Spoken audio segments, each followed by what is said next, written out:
Ladies and gentlemen, please join me in a warm round of applause for the ambassador.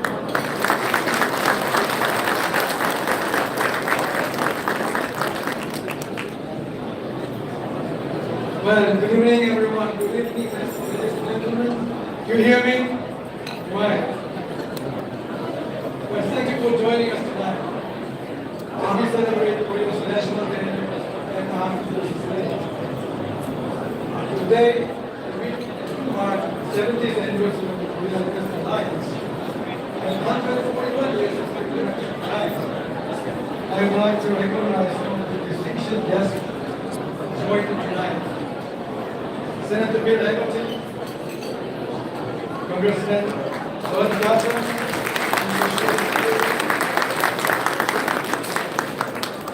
the Chairman of Joint Chief of Staff General Charles Brown,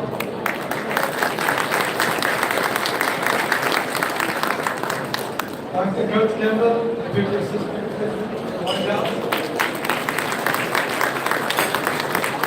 Assistant Secretary of State Ambassador Danny Rington. But thank you for being with us tonight, despite some emergency situation, not only in the Middle East, but also in the capital area. We are here this evening at the Kenedicen터, performing this unique building serves as the host the country's national cultural center as a memorial of Kennedy. It's great that tonight's event is being held in this building that honors President Kennedy. Next week, President Yu will be one of the recipients of the Kennedy Library Foundation's annual prize in the Paris Award, along with the Prime Minister of Japan. Okay, let me They call are that. to overcome historical issues between Korea and Japan and move forward in the future. I'm sure President Kennedy would be proud to both honor President Yu and host us.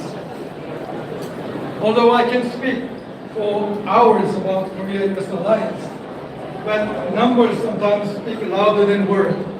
So today, I want to let some numbers speak to the strength of our partnership. One, our country had many firsts this year. President Yoon was the first foreign head of state to make the state visit to the United States this year. He was also the first Asian leader to address the joint meeting of Congress since Biden administration began. We had the first standalone trilateral summit meeting between Korea, US, and Japan, which was also the first time President Biden hosted foreign leaders at Camp David.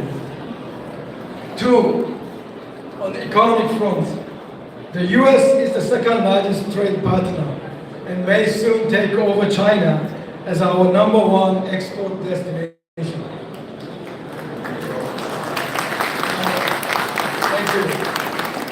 As of 2022, US was the second largest investor in Korea. But over the last year, Korea has become the first in the number of large-scale investment plans in the United States. So this investment has made us inseparable partners in building a better future for us. Three, Korean students are the third largest group of foreign students studying in the United States, behind only China and India. Well, that is even more impressive when you remember how much the smaller population our population is than both China and India. Culturally, Korean language is now the third most played language in US music market, behind English and Spanish, thanks to groups like BTS and Blackpink doing so well on the Billboard chart. Number three also symbolizes Korea's dream of hosting the third major global event in our history. After the success of 1988 Summer Olympics and the 2002 World Cup, 2030 World Expo in Busan promises to be yet another exciting global gathering. With the US set to host the 2026 World Cup and 2028 Olympics, Korea is supposed to take up the baton of bridging people's hearts with the 2030 Busan Expo. So I'm confident that I can count on the support of everyone here tonight. Four, there are currently 4 Korean American members of the United States House of Representatives, one of whom we are pleased to welcome tonight. And there are many other Korean Americans making their names known in every corner of the United States. We also expect to have 4 presidential visits to the United States this year. We have already had 3 in East Coast, including a successful state visit in April, and potential for another visit to the West Coast at hand. Moving on to 5, we have the song American Pie, which ranks the number 5 on the Recording Industry Association of America's Song of the 20th Century.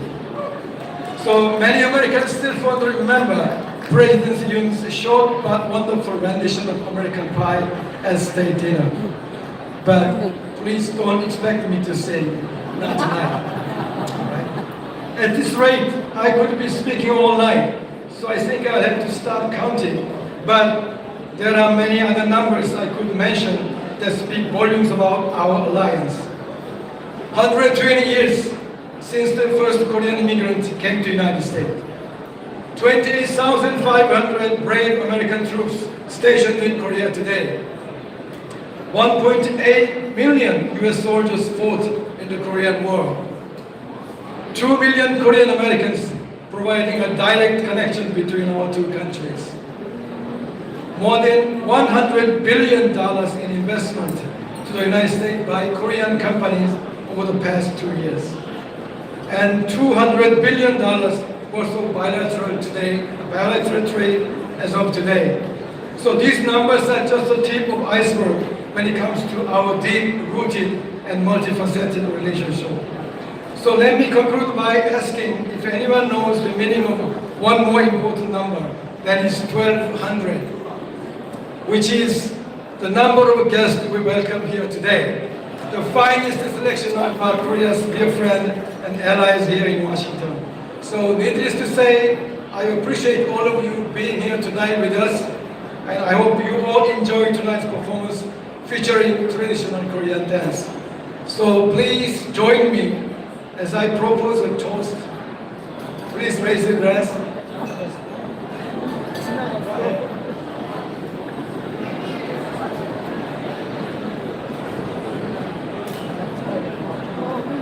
So please raise your glass to the health of everyone here tonight and to the everlasting friendship between our peoples and to the alliance. Cheers and 위하여! 위하여! Thank you. Thank you very much.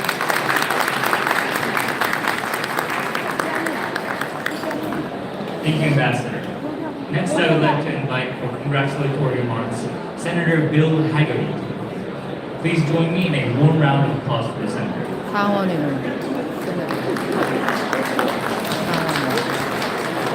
대사님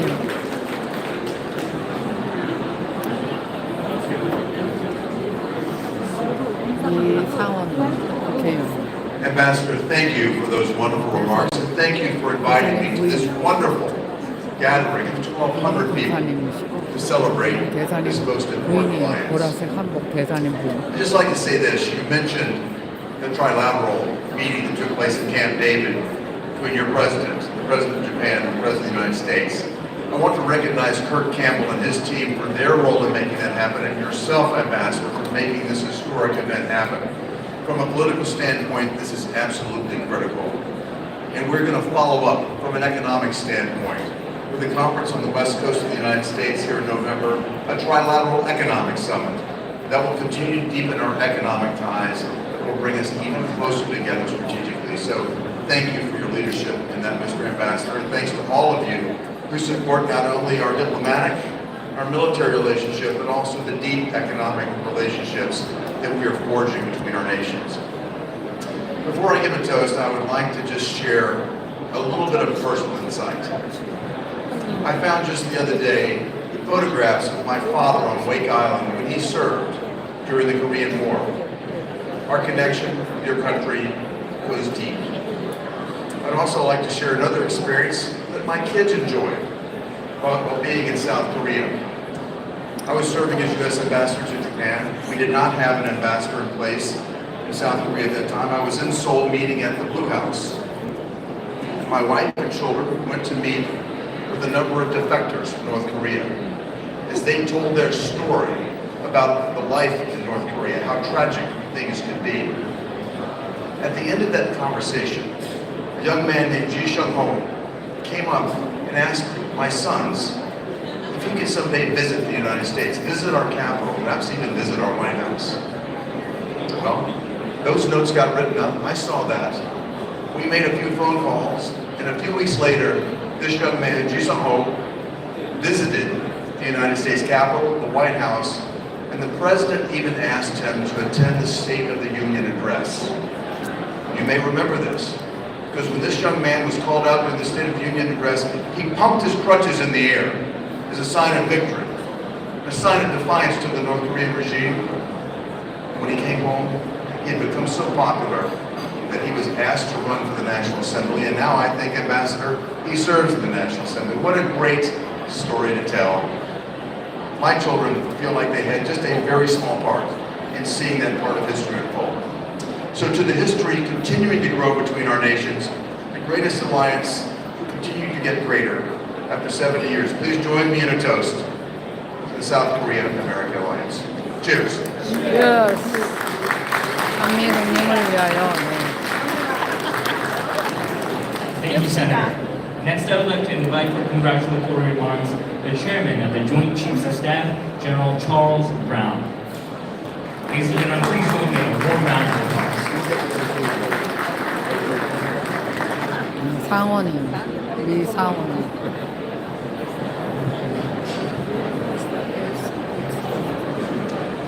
Well, good evening.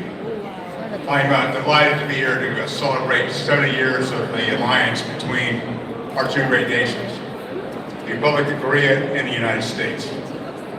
It's an alliance born from combat and conflict, war and aggression, but it's also an alliance of peace, an alliance of vigilance, and an alliance of strength. The Mutual Defense Treaty between our two countries was signed on 1 October 1953. And at that signing, Secretary of State John Foster Dulles said, "Constant preparedness and constant vigilance are the price of our freedom.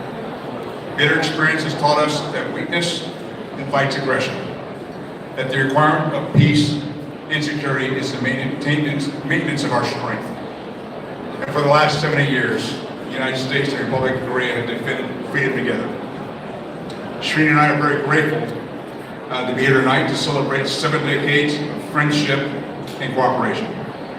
Special thanks, Ambassador, for hosting this evening and bringing together 1,200 people for a great evening of relationship building, friendship building, and so thank you so much.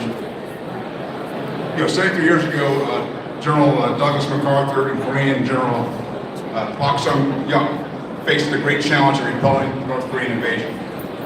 Their watchwords were, "We go together, Kamchi Kamshida." 같이 갑시다. Across the Korean Peninsula, 37,000 Americans and over 400,000 Koreans laid down their lives. They fought side by side, shoulder to shoulder, for freedom, democracy, and the rule of law. Brave Americans spilled their blood on distant battlefields for people they never met. To defend freedom. "We go together" became our shared slogan. And ever since then, our two countries have worked together to combat regional and global threats.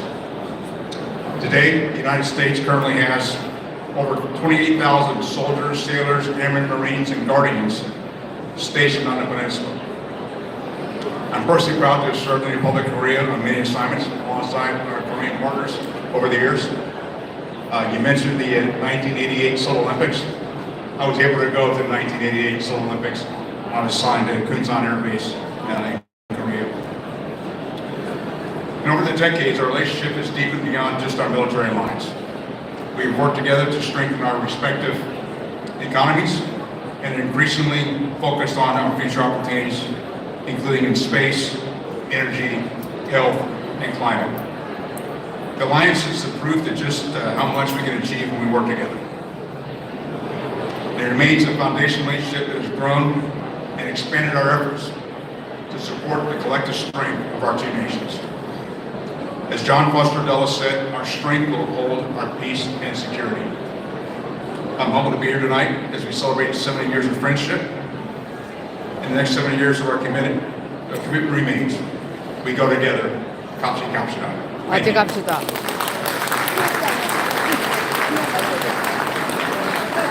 Thank you, General, for those warm words. Next, I would like to invite for congratulatory remarks the Deputy Assistant to the President, Dr. Kurt Campbell.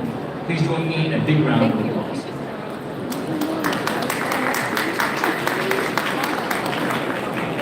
Dr. Campbell.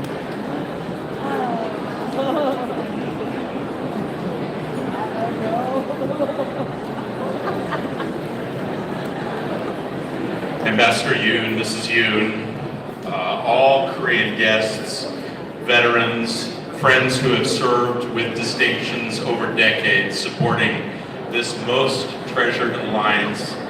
CQ Brown, the new chairman, congratulations. We're great to see you in the chair. It's great to see a friend of Korea rising to such heights. We know you'll serve with distinction. Senator Haggerty, there's nothing we could do without him. He is our central person up on Capitol Hill. When we talk about partnership between the executive and legislation branch, we look at him first. So I just want to take a couple of moments to reflect on the importance of this day. We're celebrating the 70th anniversary of a most treasured alliance. You've already heard some of the things that we've accomplished over the course of the last several months. An unprecedented trilateral engagement in Camp David. The architect is with us here, the ambassador, who skillfully maneuvered, helped us, encouraged us, supported this most crucial initiative.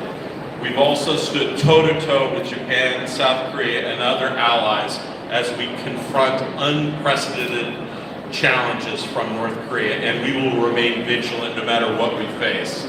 I have to say, Ambassador, as we were walking in the hall today, it's just difficult to walk through a hall like that respects and reflects on the wonderful tradition of President Kennedy and not feel some nostalgia, not feel a sense of bygone era. And it's wonderful that you chose to host us here.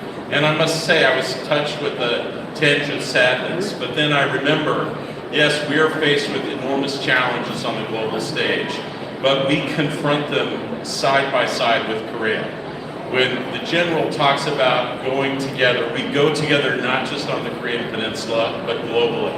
We work together in the Pacific. We work together on common challenges and technology. Our peoples have never been closer together. The one thing that gives me encouragement when I get up and think about doing my job is that our partnership with our allies and partners in the Indo-Pacific has never been stronger. In many respects, this is the absolute high point of what we have sought for decades and for years. And I do want to say that the person that we look to in the Indo-Pacific for courage and leadership is President Yoon. He has led us in remarkable ways. So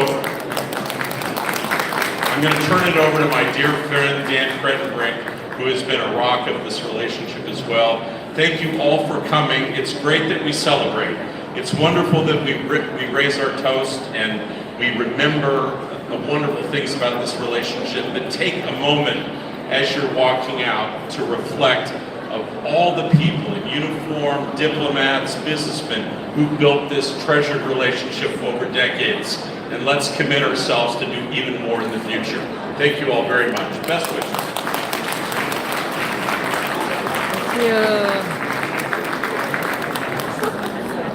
Thank you, Dr. Campbell. Next, I would like to invite for congratulatory remarks Assistant Secretary of State, Ambassador Daniel Critchenbrink. Please join me in a warm round of applause.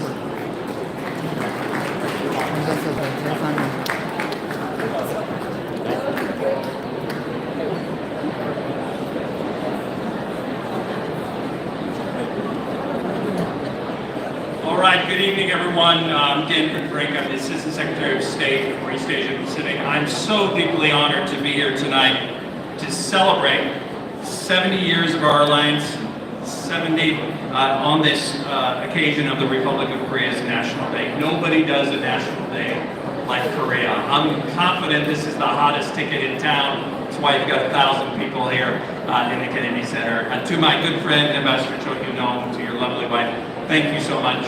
What a world-class ambassador, truly worthy of this world-class alliance. I want to thank you for your hospitality, for your leadership.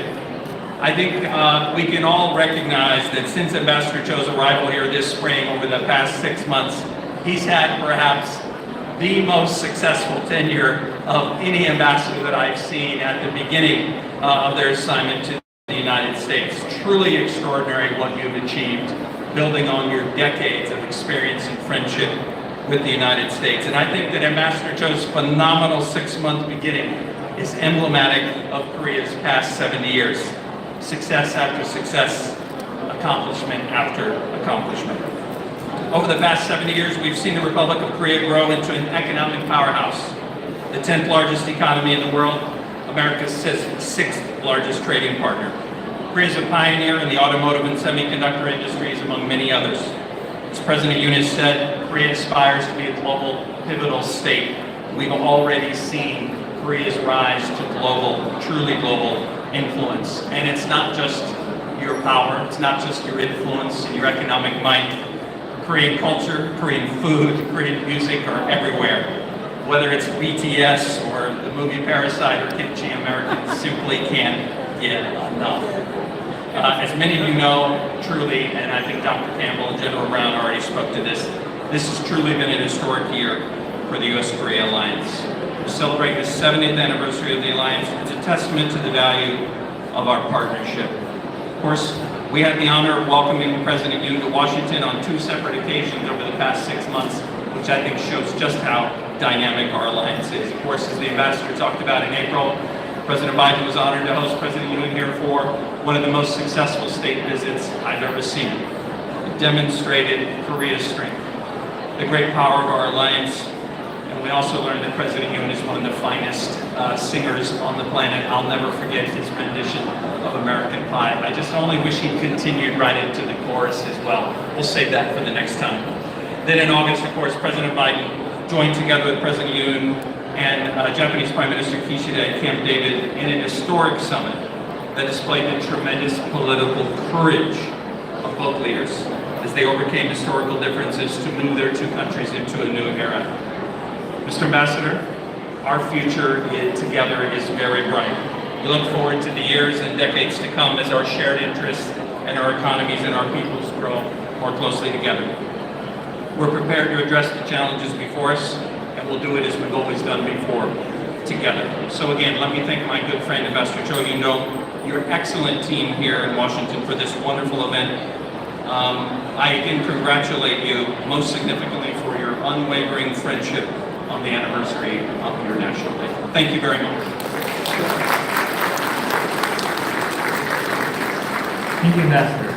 Next, we have congratulatory remarks from Representative Young Kim, who unfortunately could not make it herself tonight due to pressing issues on Capitol Hill.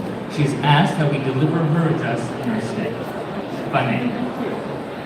The U.S.-ROK alliance is based on our shared values of freedom and democracy and has become a vital economic and security partnership that is more important than ever as we see rising threats in the Indo-Pacific.